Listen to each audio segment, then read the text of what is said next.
ဒီပန်းမုံလာချင်းကဘယ်လိုလုပ်လဲလို့မေးတဲ့ကျေးဇူးရှင်တွေအရင်လွယ်တယ်ပန်းမုံလာကိုအဲ့လိုအပွင့်လေးတွေလှုပ်လိုက်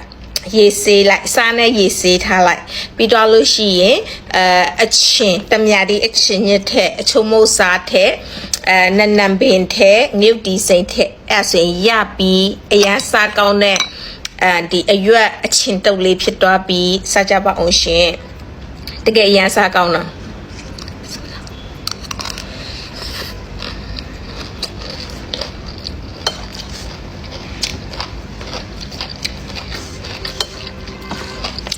လုံးဝရှယ်ကြီးပဲ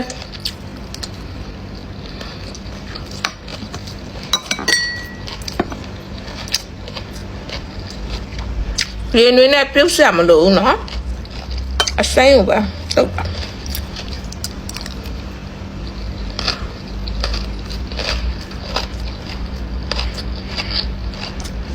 ဒီနေ့သမီးစားလို့ရှိရင်အဲ့လိုအရွက်ကြော်တွေပါတွေကတော့မစားတော့ကြိုက်လည်းမကြိုက်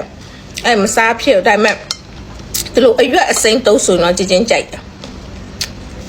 ပဲပင်ပေါက်အစိမ်းတုပ်တာဒီပန်းမုံလာအစိမ်းတုပ်တာဆိုရင်ကြိုက်တာ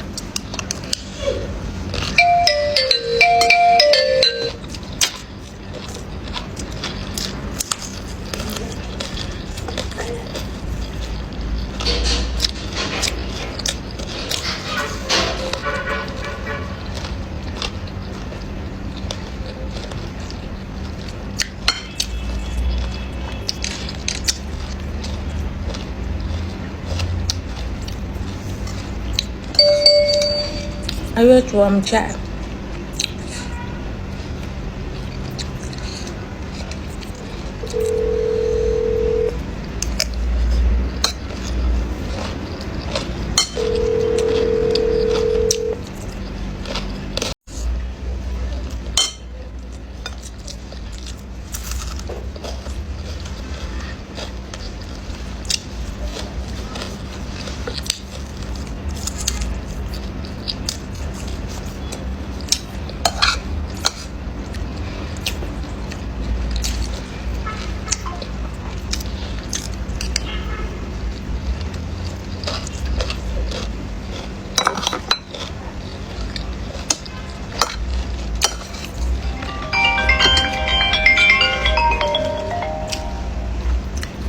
ဟယ်လိုဟုတ်ကဲ့ပြောပါ